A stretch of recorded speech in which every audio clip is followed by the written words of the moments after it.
আসসালামু আলাইকুম dear student. আমরা আজকে আলোচনা করবো এসএসসি বায়োলজি দ্বাদশ চ্যাপ্টার নিয়ে। অর্থাৎ চ্যাপ্টারের নাম হচ্ছে আমাদের জীবের বংশগতি ও জৈব অভিব্যক্তি। চলেন আমরা কথা না বাড়িয়ে আজকে ক্লাসে মেইলে প্রবেশ করি। এখন কথা হচ্ছে আমি এই চ্যাপ্টারটা কেন পড়বো ভাই। আজকের এই ক্লাস থেকে আপনার 10 মার্ক কমন পাবেন, এতটুকু শিওরিটি আপনাকে দিব। ঠিক আছে, এখন কথা হচ্ছে যে কি কি আসবে এই চ্যাপ্টার থেকে। চলেন দেখা যাক। প্রথমে আমরা দেখবো এই চ্যাপ্টার থেকে সিকিউ কি কি আসার মতো আছে। এই চ্যাপ্টার থেকে কি কি সিকিউ আসার মতো আছে দেখেন। তাহলে সিকিউ সাজেশন, সিকিউ সিকিউ যদি আমি প্রথমত বলি যে এই চ্যাপ্টার থেকে সিকিউ আসার মতো প্রথমত আছে আমাদের ডিএনএ এর রাসায়নিক গঠন। ডিএনএ রাসায়নিক গঠন আমি প্রথমে বলে না, হয়তো আজকে ক্লাসটা একটু লেন্দি হতে পারে, 30 থেকে 40 মিনিট হতে পারে। সবাই মনোযোগ দিয়ে ক্লাসটা ধরে রাখবেন ইনশাল্লাহ। এবার কি আসতে পারে আমাদের কর্মজম, এরপর আসবে কর্মজম, এরপর আছে আমাদের ওইদিকে মেন্ডেলের সূত্র। কি কি আছে? মেন্ডেলের সূত্র। এরপর আমরা বলতে পারি ডিএনএ ও আরএনএ এর পার্থক্য। আরএনএ এর পার্থক্য এতটুকু কিন্তু আমাদের সিকিউর জন্য ইম্পর্টেন্ট। আর এমসিকিউর জন্য আমি ক্লাসে যেগুলো দিব, ঠিক আছে, স্লাইডে এমসিকিউ ক্লাসে যেগুলো দিব সেইগুলো থেকেই পড়লে হয়ে যাবে ইনশাল্লাহ। আর আমাদের এই মানে চ্যাপ্টার শেষ করার পর আমরা একটা শিট সলভ করবো, এই শিট থেকে আমরা সব কমন পাবো ইনশাল্লাহ, সিকিউ এবং এমসিকিউ। ঠিক আছে, চলুন কথা না বলে আমরা মেইন আলোচনা যাবো। দেখেন, প্রথমত বলা হচ্ছে জীবের বংশগতি কি। তাহলে আমাকে আগে জানতে হবে বংশগতি কি। দেখেন এইখানে 4টা পিক আছে, 4টা মানুষের পিক আছে। এটা হচ্ছে ফাদার, এটা হচ্ছে মাদার, এটা হচ্ছে তার সন্তান। ঠিক আছে, এখন আমাকে আগে জানতে হবে বংশ কি। অনেকে বলা হয় না যে তোমার বংশ ভালো না বা তোমার বংশ ভালো। এবার গতিটা কি, অর্থাৎ বংশের গতি বোঝাচ্ছে। তাহলে দেখেন বংশ গতিটা আসলে কি। মাথায় রাখবেন পিতা মাতার বৈশিষ্ট্য, পিতা মাতার বৈশিষ্ট্য, পিতা মাতার বৈশিষ্ট্য সন্তানদের দেহে, সন্তানদের দেহে সঞ্চারিত হওয়াকে বংশগতি বলে, বংশগতি বলে। আচ্ছা দেখেন, তাহলে পিতা মাতা মানে আপনার বাবা মা, আপনার বাবা মার বৈশিষ্ট্য যে আপনার ভিতর আস্তে আস্তে, এই যে আস্তে আস্তে আসাটা হচ্ছে গতি। আর আপনার বাবা মার যে বৈশিষ্ট্য আপনার ভিতর আস্তে আস্তে, এটা হচ্ছে বংশ, বংশের একটা বৈশিষ্ট্য। তার মানে পিতামাতার বৈশিষ্ট্য সন্তানদের দেহে সঞ্চারিত হওয়ার প্রক্রিয়াটাকে বলা হয় বংশগতি। এখন আপনাকে বলবে যে বংশগতিবিদ্যা কি। বংশগতিবিদ্যা কি? বিদ্যা। তার মানে দেখেন মাথায় রাখবেন, যে শাখায় আলোচনা করা হবে সেটাই বিদ্যা, যে শাখায় আলোচনা করা হবে সেটা বিদ্যা। তার মানে আপনাকে বলছি বংশগতিবিদ্যা কি। মাথায় রাখবেন বিজ্ঞানের যে শাখায় বংশগতি নিয়ে আলোচনা করা হয়, যে শাখায়, যে শাখায় বংশগতি নিয়ে আলোচনা করা হয়, বংশগতি নিয়ে আলোচনা করা হয়, আলোচনা করা হয় তাকে বংশগতিবিদ্যা বলে। সংজ্ঞা দুইটা কি আপনারা বুঝতে পেরেছেন? আশা করি বুঝতে পেরেছেন। এখন চলো নেক্সটে যাবো আমরা। এখন দেখেন বংশ পরম্পরার চারিত্রিক বৈশিষ্ট্য বহনকারী উপাদান, মানে আমরা এখন যেগুলো পড়বো অর্থাৎ এই বংশগতি বিদ্যাতে মানে বংশগত বস্তুগুলো কি কি আছে। দেখেন, একটা আছে হচ্ছে আমাদের ক্রোমোজোম, একটা কি আছে ক্রোমোজোম, এরপর আছে আমাদের ডিএনএ, এরপর আছে আমাদের আরএনএ, এরপর আছে আমাদের জিন। আমরা ধাপে ধাপে আলোচনা করবো। আজকে আমাদের ক্লাসে আলোচনা পাবো আমরা ক্রোমোজোম আর হচ্ছে ডিএনএ নিয়ে। ঠিক আছে, চলেন আমরা আলোচনা যাই। দেখেন শুরুতে আছে হচ্ছে আমাদের ক্রোমোজোম। এখন কথা হচ্ছে ক্রোমোজোমটা আসলে কি। মাথায় রাখবেন ক্রোমোজোম হচ্ছে আমাদের বংশগতির প্রধান উপাদানই হচ্ছে ক্রোমোজোম। এই ক্রোমোজোমটা কি? ক্রোমোজোম হচ্ছে আমাদের, দেখেন ক্রোমোজোম হচ্ছে বংশগতির প্রধান উপাদান, বংশগতি প্রধান উপাদান, প্রধান উপাদান, বংশগতির প্রধান উপাদানকে ক্রোমোজোম। দেখেন এই যে চিত্র দেখতে পাচ্ছি আমরা, নিউক্লিয়াস, এই পুরোটা কিন্তু নিউক্লিয়াস, মাঝখানে আছে নিউক্লিওলাস, এরপর আছে রাইবোজোম, এরপর আছে নিউক্লিয়ার রস। এখন দেখেন এই যে যে এই যে আঁকা বাঁকা যেগুলো আছে এইগুলোকে বলা হচ্ছে ক্রোমাটিন তন্তু। এগুলো কি বলা হচ্ছে? ক্রোমাটিন তন্তু। এখন দেখেন এই ক্রোমাটিন তন্তুই খাটো মোটা হবে, এই যে এটা হবে এই আকৃতির হবে, এক্স আকৃতি।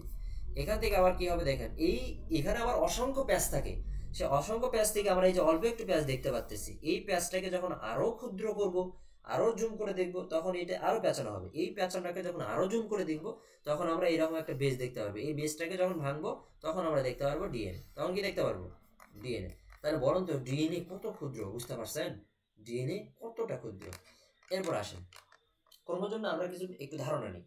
তাহলে কি বললাম, ক্রোমোজোমকে কি বলা হয়? বংশগতির প্রধান উপাদান বলা হয়। দেখো, বংশগতির প্রধান উপাদান হচ্ছে ক্রোমোজোম।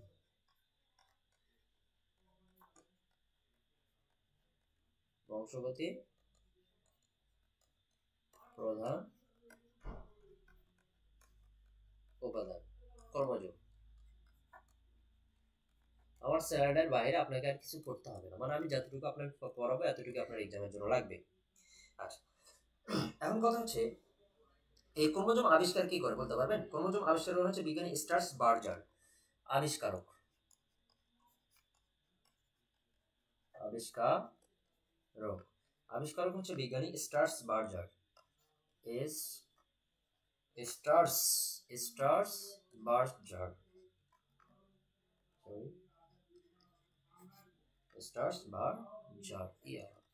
আচ্ছা, তাহলে ক্রোমোজোমের আবিষ্কারক কে? বিজ্ঞানী স্টার্স বার্জার। কত সালে? 1875 সালে। 1875 সালে। 1875 সালে, ঠিক আছে। আচ্ছা, এখন কথা হচ্ছে এই ক্রোমোজোমে কি সংখ্যা থাকে? হ্যাঁ, অবশ্যই ক্রোমোজোমের সংখ্যা থাকে। কেমন থাকে দেখেন, ক্রোমোজোমের আসলে মেইনলি হচ্ছে সর্বনিম্ন ক্রোমোজোম সংখ্যা হচ্ছে 2। সর্বনিম্ন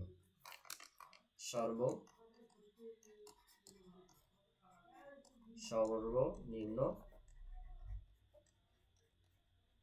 ক্রোমোজোম সংখ্যা হচ্ছে 2। আর সর্বোচ্চ ক্রোমোজোম সংখ্যা হচ্ছে 1600। তাহলে সর্বনিম্ন ক্রোমোজোম সংখ্যা কত? 2। আর সর্বোচ্চ কত? 1600। এরপর আসেন আমাদের ক্রোমোজোমের একটু দৈর্ঘ্য প্রস্থ নিয়ে আমরা কথা বলবো। ক্রোমোজোমের দৈর্ঘ্য প্রস্থ। আচ্ছা, ক্রোমোজোমের দৈর্ঘ্য একটু এগুলো ম্যাচিং আছে। কেমন? 3.5 থেকে 30 মাইক্রন। কত মাইক্রন? 30 মাইক্রন। আচ্ছা, যদি প্রস্থ বলে, প্রস্থ একদম সেম, প্রস্থ একদম মিল আছে। প্রস্থ হচ্ছে আমাদের 2.0, সরি, প্রস্থ হচ্ছে 0.2 থেকে 2.0, 0.2 থেকে 2.0 মাইক্রন। করোনা। আচ্ছা, এখন আমাকে বলেন তো এই ক্রোমোজোম সম্পর্কে আপনার কি আইডিয়া কি ক্লিয়ার? এরপর আমাদের আরেকটু আইডিয়া অর্থাৎ প্রয়োজন, দেখেন এখানেই করাই দেয় একটু। আচ্ছা বলেন তো, আমাদের দেহে অর্থাৎ মানব দেহে কতটা ক্রোমোজোম আছে বলতে পারবেন? মানব দেহে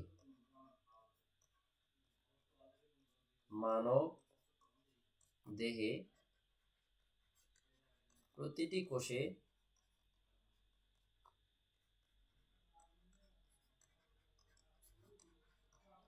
কোষে ক্রোমোজোম সংখ্যা 46টি। কতটি বললাম? 46টি। আচ্ছা, একটু একটা স্লাইড কি নেওয়া যায়? আচ্ছা, এইখানে আমি একটু আলোচনা করে দিই। দেখেন, মানব দেহে ক্রোমোজোম সংখ্যা, সরি সরি সরি সরি দেখেন, মানব দেহের কোষে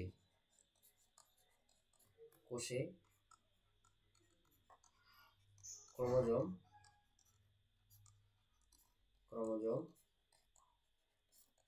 সংখ্যা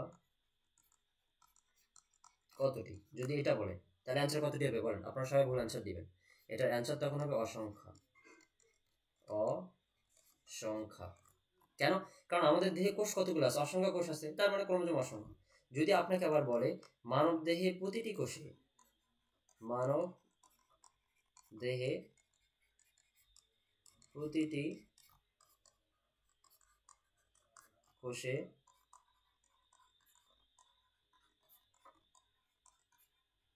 ক্রোমোজোম সংখ্যা কতটি? তখন অ্যান্সার হবে 46টি। কতটি? 46টি। এই 46টি ক্রোমোজোমের ভিতরে সেক্স ক্রোমোজোম হচ্ছে এক জোড়া। সেক্স ক্রোমোজোম কত জোড়া? এক জোড়া, এক জোড়া। আর অটোজোমাল, অটোজোমাল হচ্ছে আমাদের 22 জোড়া। কত জোড়া? 22 জোড়া। আচ্ছা, আমরা এইগুলো না মানে সেক্স ক্রোমোজোম না আলাদাভাবে আলোচনা করব। এখন দেখেন আমরা যতটুকু পড়া দিয়ে আসলাম, এই যে ক্রোমোজোম হচ্ছে আমাদের কি ক্রোমোজোম দেখেন, ক্রোমোজোম হচ্ছে বংশগতির প্রধান উপাদান, পড়ে নেবেন। এটি নিউক্লিয়াসের নিউক্লিওপ্লাজমে বিস্তৃত থাকে সূত্রাকার ক্রোমাটিড দ্বারা গঠিত। বিজ্ঞানী স্টার্স বার্জার এই যে দেখেন কত সালে 1875 সালে সর্বপ্রথম ক্রোমোজোম আবিষ্কার করেন। ক্রোমোজোমের কাজ হচ্ছে মাতা পিতা থেকে জিন সন্তানদের বহন করে নিয়ে যাওয়া। ক্রোমোজোমে দুই রকম নিউক্লিক অ্যাসিড থাকে, একটা হচ্ছে থাকে ডিএনএ যেটা পুনরায় হচ্ছে ডিঅক্সিরাইবোনিউক্লিক অ্যাসিড, একটা হচ্ছে আরএনএ যার পুনরায় হচ্ছে রাইবোনিউক্লিক অ্যাসিড। এটা ক্রোমোজোমের ভিতরে থাকবে। এর কাজ কি হবে? মানুষের চোখের রং, চুলের প্রকৃতি, চামড়া গঠন ইত্যাদি বৈশিষ্ট্য ক্রোমোজোম কর্তৃক গঠিত হয়, ইত্যাদি ইত্যাদি ইত্যাদি করে দেবেন, ঠিক আছে? আচ্ছা, এখন আসেন আমরা কিছু কোশ্চেন সলভ করবো। বলা আছে পিতামাতার বৈশিষ্ট্যগুলো বংশানুক্রমে সন্তানের দেহে সঞ্চারিত হওয়ার প্রক্রিয়াকে কি বলে? আমরা পড়ে আসছি না? অবশ্যই অ্যান্সার দেবেন, ঠিক আছে? অবশ্যই অ্যান্সার দেবেন। দেখেন অ্যান্সার হবে বংশগতি, কারণ বলা আছে সন্তানের দেহে সঞ্চারিত হচ্ছে, তাহলে কি হবে? বংশগতি। এরপরে কোশ্চেন দেখেন, জীববিজ্ঞানের কোন শাখায় জিন বা বংশগতি ধারা আলোচিত? আমরা কি বলছি? যেটা নিয়ে আলোচনার কথা বলা থাকবে সেটাই বিদ্যা হবে। তাহলে কোনটা নিয়ে আলোচনার কথা বলা আছে? দেখেন তো, বংশগতি না? বংশগতি নিয়ে আছে কিনা? তার মানে আমাদের এটার অ্যান্সার হবে, যদি বলা হয় যে আলোচিত তার মানে বিদ্যা অ্যাড হবে। তাহলে কোথায় বিদ্যা আছে? দেখেন এই যে এখানে বিদ্যা আছে।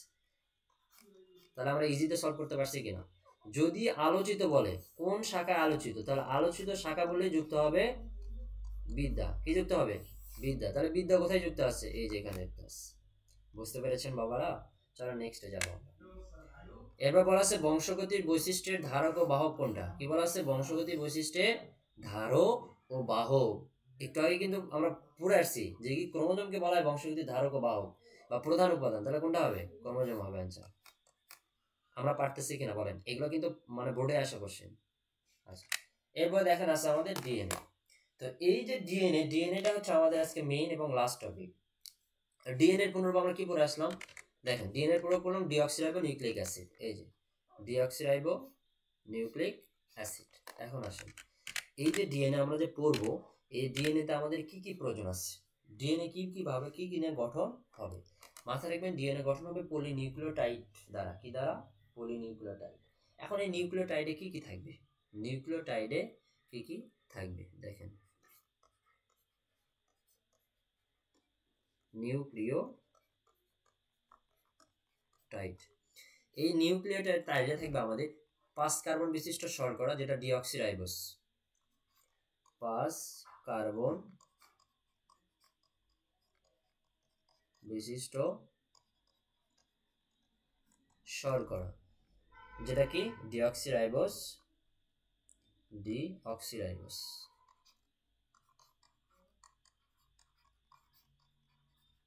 ডিঅক্সিরাইবোস।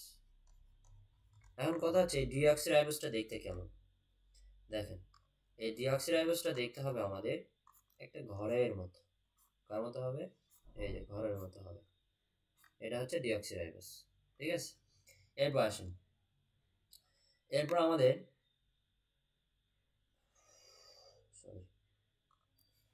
এরপর আছে আমাদের নাইট্রোজেন বেস।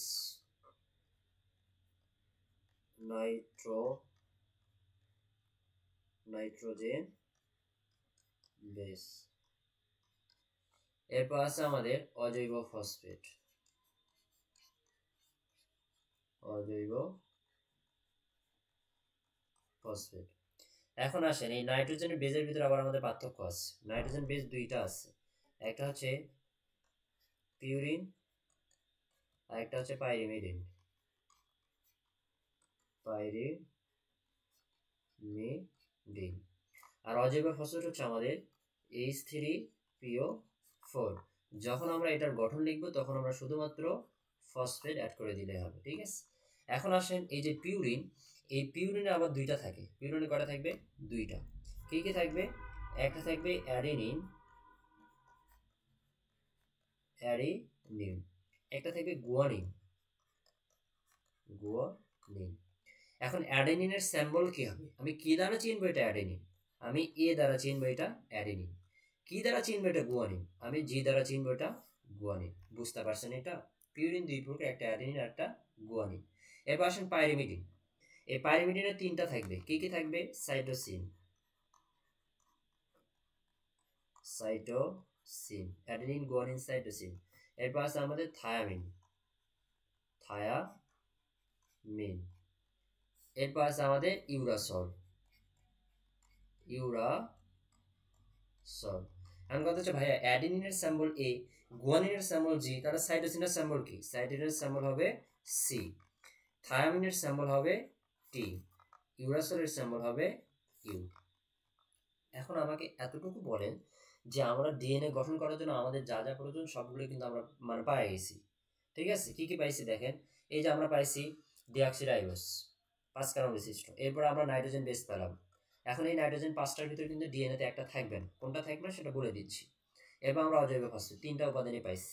এখন কথা হচ্ছে ভাইয়া ডিএনএতে কোন কোন নাইট্রোজেন বেসটা থাকবে না? আমরা মাথায় রাখবো ঢাকা ইউনিভার্সিটি নেই, ঢাকায় কি নেই?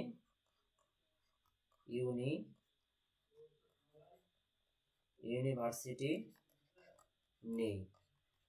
তাহলে দেখুন তো, আমি ঢাকা থেকে বলতে পারি না ডিএনএ?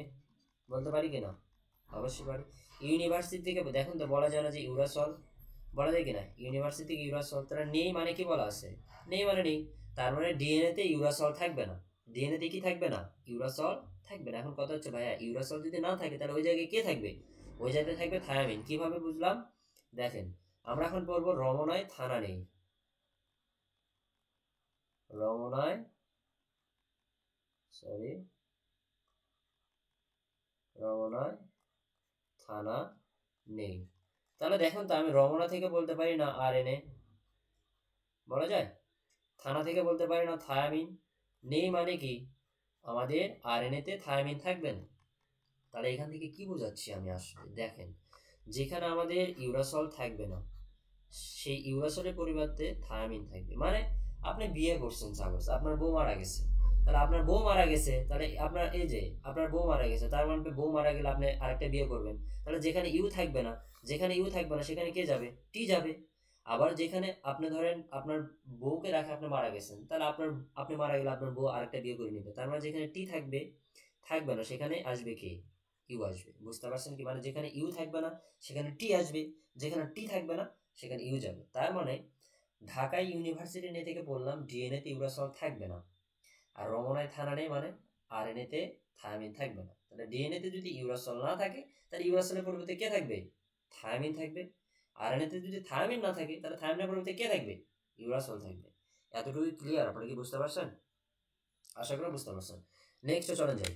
দেখেন এইখানে আমরা দুইটা গঠন দেখতে পারতেছি, এটা হচ্ছে রাসায়নিক গঠন, এই যে এটা হচ্ছে রাসায়নিক গঠন, আর এটা হচ্ছে ভৌত গঠন। আমরা আজকে রাসায়নিক গঠন আলোচনা করবো, চলেন যাই। কিভাবে আমরা রাসায়নিক স্ট্রাকচারটা অঙ্কন করবো? প্রথমত দেখেন তো এখানে আমরা কি নিছিলাম? এখানে ডিঅক্সিরাইবোজ নিছি না? তো চলেন আমরা ডিঅক্সিরাইবোজ নিব। তার আগে অল্প একটু বুঝে দিতে হবে আপনাদের, যে কি বুঝে দিতে হবে, ডিঅক্সিরাইবোজের চিত্রটা কেন ওই রকম হলো। ডি অক্সি রাইবোজ, ডিঅক্সিরাইবোজ বোঝার আগে আপনাকে বুঝতে হবে রাইবোজের চিত্র কেমন হবে। রাইবোজ, তাহলে এই সবগুলো কয় কার্বন? 5 কার্বন না? সবগুলো কয় কার্বন? 5 কার্বন। এখন দেখেন আমরা রাইবোজের চিত্র আগে অঙ্কন করব। রাইবোজের চিত্রটা কেমন হবে? আচ্ছা দেখেন, আমাদের হাত হয়ে গেছে, ঠিক আছে, ঘর আমাদের হয়ে গেছে। এখন কার্বন কয়টা? 5টা না? 5টা কার্বন দিব।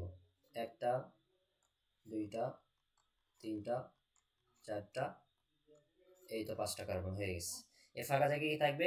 ওইখানে আমাদের অবস্থান করবে হচ্ছে অক্সিজেন। কি অবস্থান করবে? অক্সিজেন। এই তো এই জায়গায় অবস্থান করবে অক্সিজেন।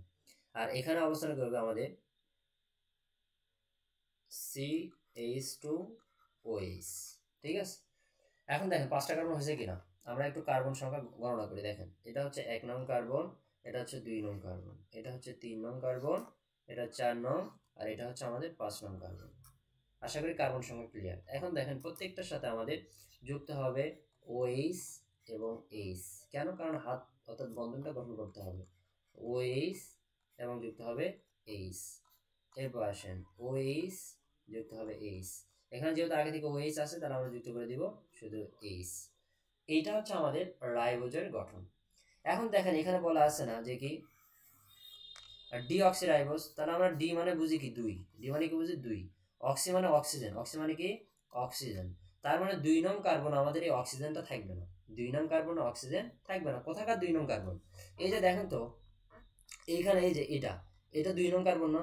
এটা 2 নং কার্বন কিনা? এই যে এটা, তাহলে এই 2 নং কার্বনে অক্সিজেন, এই যে এখানে যে অক্সিজেন আছে অক্সিজেন থাকবে না, শুধুমাত্র এই অক্সিজেন না থাকলে সেটা ডিঅক্সিরাইবোজ হবে, আর অক্সিজেন থাকলে সেটা হবে রাইবোজ। দেখেন আমি চিত্র অঙ্কন করে দেখাই।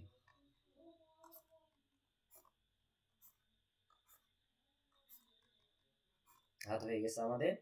এখন আমরা কার্বন সংখ্যা দিব, 1 কার্বন, এই তো 2 কার্বন, 3 কার্বন, 4 কার্বন, 5 কার্বন।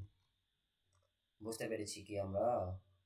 আচ্ছা এখন দেখেন CH2OH, এখানে যুক্ত হবে O, প্রত্যেকটার সাথে OH যুক্ত করে দিব এবং H যুক্ত করে দিব। এখন বলেন এখানে কি OH যুক্ত করব? না, কেন করব না? কারণ এখানকে আমার কে থাকবে না, এই যে 2 নং কার্বনে অক্সিজেন অনুপস্থিত থাকবে। এই যে বলা আছে 2 নং কার্বনে অক্সিজেন অনুপস্থিত, তাহলে এখানে আমাদের হবে হাইড্রোজেন, হাইড্রোজেন, আর বাকিগুলো সেম থাকবে, বাকিগুলো কি থাকবে? সেম থাকবে। আশা করি বুঝতে পারছেন আপনারা ডিঅক্সিরাইবোজের চিত্র কেমন এবং রাইবোজের চিত্র কেমন। এখন আসেন আমরা রাসায়নিক গঠনটা অঙ্কন করবো, অর্থাৎ রাসায়নিক স্ট্রাকচার।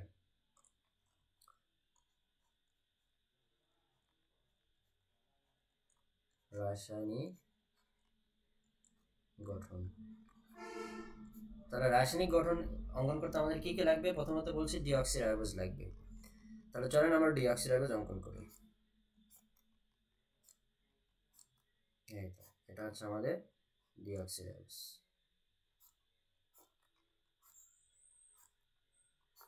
এই তো আমাদের ডিঅক্সিরাইবোজ।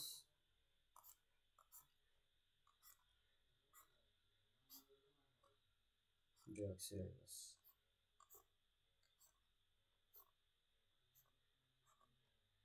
ডিঅক্সিরাইবোজ চারটা নিচে আমি, আপনারা একটু আরো বাড়িয়ে নেবেন। এখন দেখেন ডিএনএ কিন্তু আমাদের 2 সূত্র, তাহলে যদি 2 সূত্র হয় তাহলে একটা সূত্র থেকে আরেকটা সূত্র উল্টো হয়ে যাবে। এই যে দেখেন এটা আবার এমন হয়ে যাবে, ঠিক আছে, এটা উল্টে যাবে, এই যে হাত এমন হবে।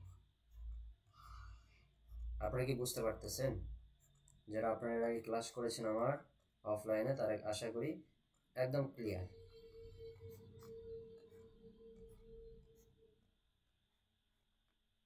আচ্ছা আমাদের দেখেন 1 নাম্বার এটা হয়ে গেছে, কোথায় গেল? এই যে এটা আমাদের হয়ে গেল, ডিঅক্সিরাইবোজ আমাদের অঙ্কন হয়েছে। এখন কি লাগবে আমাদের? এই যে নাইট্রোজেন বেস। এখন আসেন এখানে অল্প একটু কথা আছে, এই নাইট্রোজেন বেস মাথায় রাখবেন যে আমি অ্যাডেনিন লিখছিলাম এ দ্বারা, এই অ্যাডেনিনের সিম্বলটা কেমন হবে? দেখো অ্যাডেনিনের সিম্বলটা হবে এমন। এরপরে আমাদের অ্যাডেনিনের সাথে থায়ামিন যুক্ত হবে, থায়ামিনের সিম্বলটা কেমন হবে? দেখেন থায়ামিনের সিম্বল হবে এরকম চোখা।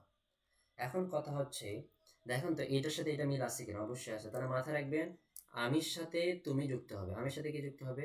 তুমি, লিখলাম আমি 2 বন্ধন তুমি, ঠিক আছে। এরপর দেখেন গুয়ানিনের সিম্বলটা হবে কেমন? এই যেমন। এরপর হচ্ছে আমাদের সাইটোসিনের সিম্বলটা কেমন হবে? এই যে উঁচু আকৃতি হবে, ঠিক আছে, উঁচু আকৃতি হবে। আচ্ছা এখন কথা হচ্ছে এদের ভিতরে আবার কে গঠন করবে? মাথায় রাখবেন গরু, ত্রিবন্ধন চোর। এই যে দেখেন আমি এবং তুমি, এই যে এটা আমি এবং তুমি। এরপর দেখেন গরু চোর, তাহলে গরু থেকে গুয়ানিন, এরপর 3 বন্ধন দেওয়া আছে, চোর থেকে সি। বলেন বুঝতে পারছেন কিনা? মানে গরুর সাথে চোর 3 বন্ধনে যুক্ত হবে, আমির সাথে তুমি 2 বন্ধনে যুক্ত হবে, এই বন্ধনটা কখনো চেঞ্জ হবে না। আমির সাথে গরু যাবে না, আমির সাথে চোর যাবে না, তুমির সাথে চোর যাবে না, তুমির সাথে গরু যাবে না। মানে কি বুঝাচ্ছি? অ্যাডিনের সাথে সাইটোসল যাবে না, থায়ামিনের সাথে গুয়ানিন যাবে না। বুঝতে পারছেন? এখন দেখেন আমি অঙ্কন করব নাইট্রোজেন বেস, নাইট্রোজেন বেস। তাহলে নাইট্রোজেন বেস আমি, তাহলে আমির স্ট্রাকচারটা দেখতে কেমন? এই যে গর্ত আকৃতির, ঠিক আছে। এখন আছে কি আমির সাথে কে যুক্ত হবে বলছিলাম? আমির সাথে যুক্ত হবে কে বলেন? আমির সাথে যুক্ত হবে তুমি, আমির সাথে যুক্ত হচ্ছে তুমি, তাহলে তুমির স্যাম্পলটা কেমন হবে? তুমি স্যাম্পলটা হবে এই যে এরকম চোখা। বন্ধন কয়টা ছিল? বন্ধন ছিল দুইটা। এই যে দেখেন এখানে বন্ধন কয়টা আছে? বন্ধন দুইটা আছে। তাহলে চলেন আমরা দুইটা বন্ধন দিই, একটা, এই যে দুইটা। বুঝতে পেরেছেন? এরপর আবার আসেন, এরপর কি আছে, কার সাথে যুক্ত আছে? এই যে গরুর সাথে চোর যুক্ত আছে। তাহলে চলেন আমাদের গরুর সাথে চোরকে যুক্ত করে দিতে হবে। তাহলে এই যে এটা হচ্ছে গরু, তাহলে গরুর সিম্বল কেমন ছিল? এটা মাছ বরাবর ছিল। আচ্ছা, এরপর আসেন, এরপর আছে আমাদের চোর। চোরের সিম্বলটা কেমন ছিল? দেখেন, চোর, চোরের সিম্বল ছিল আমাদের একটু বড় আকৃতি। আর কয় বন্ধন ছিল মাঝখানে? 3 বন্ধন ছিল। এই যে আমরা 3টা বন্ধন দিয়ে দিলাম। বুঝতে পারছেন? এইভাবে আপনি সেম ভাবে দিতে পারবেন। তারপর ধরুন আমি এখন দিলাম তুমি, তুমি কেমন ছিল? চোখা ছিল। আমি কেমন ছিলাম? এই তো 2 বন্ধন। এরপর আপনি দিতে পারেন চোর, চোর কেমন ছিল? উঁচু আকৃতির। গরু ছিল বাঁকানো আকৃতির। তাহলে এভাবে দিতে পারেন 3 বন্ধন। আচ্ছা, এতটুকু বুঝতে পারলেন আপনারা? আচ্ছা, এখন দেখেন আমাদের কি কি হয়ে গেল। আমাদের হয়ে গেল ডিঅক্সিরাইবোজ, হয়ে গেল নাইট্রোজেন বেস। এখন বাকি আছে কি আমাদের অজৈব ফসফেট। এখন চলুন আমরা অজৈব ফসফেট দিয়ে দিব। দেখেন আমরা আমরা মাথায় রাখবো এই যে অজৈব ফসফেট যেটা আছে, অজৈব ফসফেট, এই যে অজৈব ফসফেট আছে এটা যুক্ত হবে 3' এবং 5' প্রান্তের সাথে। তাহলে 3' এবং 5' আবার কি হয় বুঝলাম না। দেখেন এইখানে কার্বন 1 ছিল, এইখানে 2 ছিল, এইখানে 3 ছিল, এইখানে 4 ছিল, এইখানে 5 ছিল। সেম আবার দেখেন 1 2 3 4, এই যে এটা 5। এখানে যদি আসি এটা 1 হবে, এটা 2, এটা 3, এটা 4, এটা 5। আবার আসেন 1 2 3 4 5। দেখেন তো এইটা 3 না? হ্যাঁ এটা 3। আর এটা কি 5 না? তাহলে মাথায় রাখবেন এই প্রান্তের সাথে এই প্রান্তের সাথে যুক্ত হবে এই প্রান্ত, কি যুক্ত হবে? ফসফেট। তাহলে ফসফেট যখন যুক্ত করবো কি লিখে দিছিলাম? এই যে যখন আমরা অজৈব ফসফেট লিখবো তখন আমরা লিখবো পি। কি লিখবো? পি। তাহলে চলো লিখি। তাহলে এই দুটোকে যুক্ত করবো হচ্ছে ফসফেট। বুঝতে পারছেন? আবার দেখেন যে এটা 3' প্রান্ত, তাহলে এটা কোনটা? 5' প্রান্ত। তাহলে এই 3' সাথে 5' যুক্ত হবে কি? ফসফেট। আবার এটা 3' প্রান্ত, তাহলে এটার সাথে 5' যুক্ত হবে ফসফেট। এই যে এটা হচ্ছে 3' আর এটা হচ্ছে 5, তাহলে এই 3' সাথে 5' প্রান্ত যুক্ত থাকবে। এটা 3' 5' যুক্ত থাকবে, 3' 5'। এখন বলেন আপনারা বুঝতে পারছেন কিনা? আশা করি রাসায়নিক গঠন ক্লিয়ার। আচ্ছা, এখন আসেন এরপর আমরা দেখবো ভৌত গঠন। ভৌত গঠন তো আমাদের দেখা লাগতো, ভৌত গঠন স্লাইড এখানে নেই। আচ্ছা দাঁড়ান একটু, একটা স্লাইড করে নিই আমি, সরি।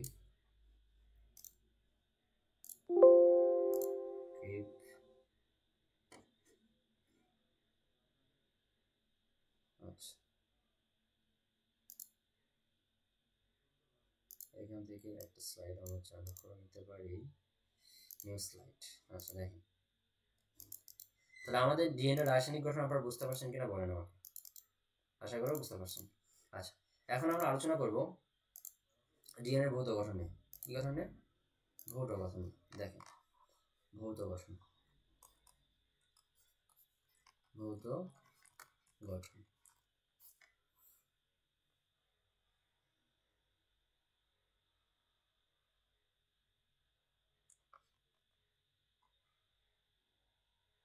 আমার চিত্র যদিও একটু অঙ্কন ভালো হয় না, তাও একটু আর কি আপনারা বুঝে নেবেন। Thank you. আশা করি যাই হোক যতটুকু হবে চলার মতো। এখন দেখেন এই যে এইটা হচ্ছে ভৌত গঠনের স্ট্রাকচার, ঠিক আছে?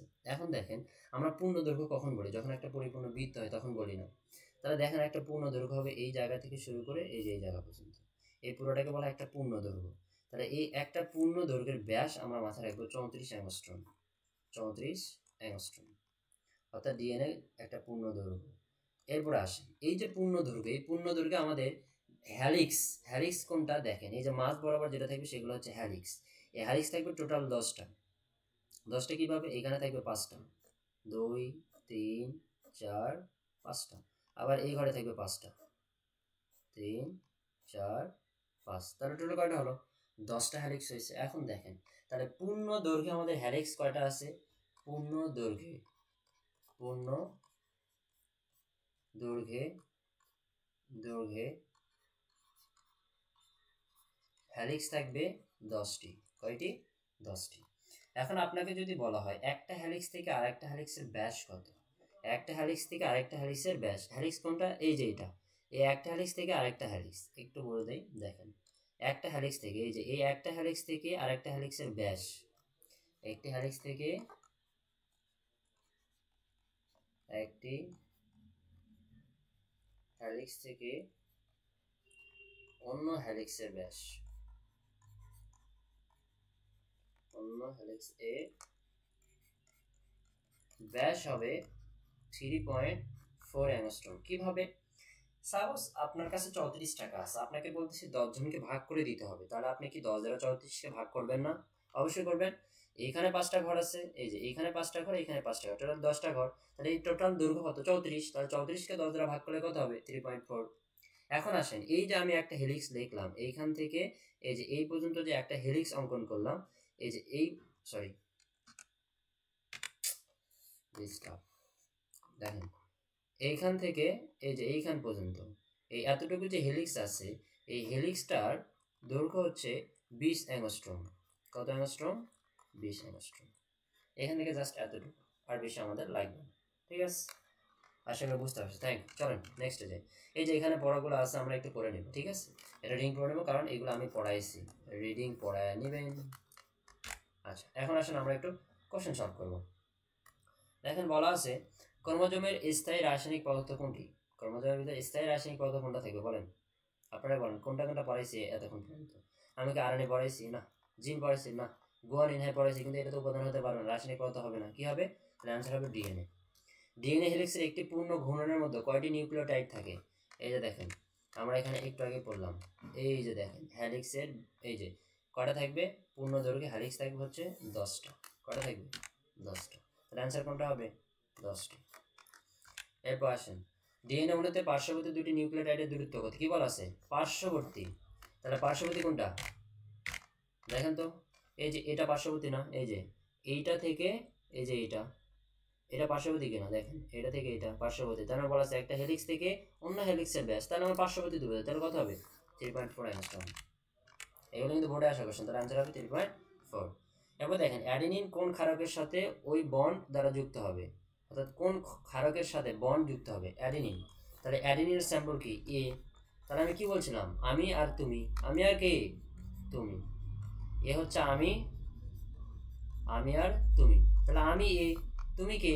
টি। তার মানে আমাদের অ্যাডিনের সাথে যুক্ত হবে কে? থাইমিন। এই তো অ্যান্সার, বুঝতে পারছেন?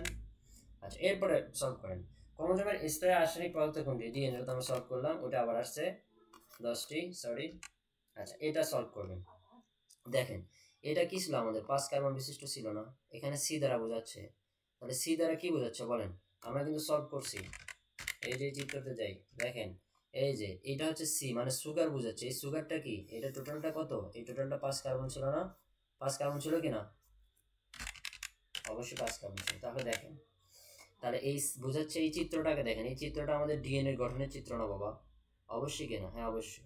আচ্ছা, এখন আসেন, তাহলে চিত্রের সি অংশটি কি? তাহলে সি কোনটা? এই যে এটা সি, মানে এই যে এই ঘরটা হচ্ছে সি, তাহলে এই ঘরটাকে কি বলবো? 5 কার্বন বিশিষ্ট বলবো না?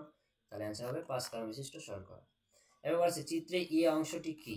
তাহলে এই যে চিত্রে এ, তাহলে দেখুন তো এই এর সাথে কে যুক্ত হয়েছে? এই যে চিত্রতে জানান আপনারা, এই যে, তাহলে এইখানে কে যুক্ত হচ্ছে? এই যে এই জায়গায়, এই জায়গায় এগুলোকে কি বলা হচ্ছে বলেন? এইগুলোকে নাইট্রোজেন বেস বলতেছি না? নাইট্রোজেন বেস বলছে কিনা? তার মানে দেখেন চিত্রের এই অংশটা, এই যে এ, এ হবে হচ্ছে আমাদের নাইট্রোজেন বেস। এই যে খ নম্বর আনসার।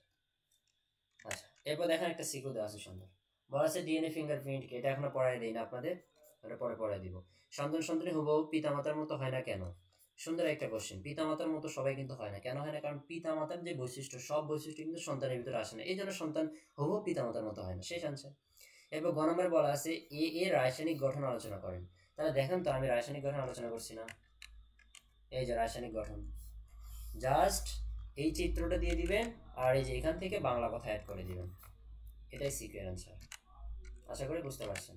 আচ্ছা, এরপরে বলা আছে ঘ নম্বর, চিত্র এ এবং চিত্র বি এর মধ্যে কি আন্তঃসম্পর্ক রয়েছে? তোমার মতামত দেখো। হ্যাঁ অবশ্যই, কারণ চিত্র এ কোথায় থেকে আসছে? চিত্র এটা কিসের সেটা আগে বলেন। এটা ডিএনএ। DNA। আর চিত্র বি কিসের? এটা ক্রোমোজোমের। তাহলে আমি যে ডিএনএ এবং ক্রোমোজোম নিয়ে যে আলোচনা করছি এটা ব্যাখ্যা করে দিবেন, তাহলে হবে। এখন আমাকে প্লিজ একটু বলবেন আজকের ক্লাস আপনারা বুঝতে পারছেন কি না? আশা করবো আজকের ক্লাস বুঝতে পারছেন। আজকে এতটুকুই থাকবে। ক্লাস যদি ভালো লাগে আপনাদের অবশ্যই কমেন্ট করবেন, আপনাদের রেসপন্স আমি নেক্সট ক্লাসটা নিয়ে আসবো, এটাই নেক্সট ক্লাস। ঠিক আছে, থ্যাংক ইউ, আসসালামু আলাইকুম।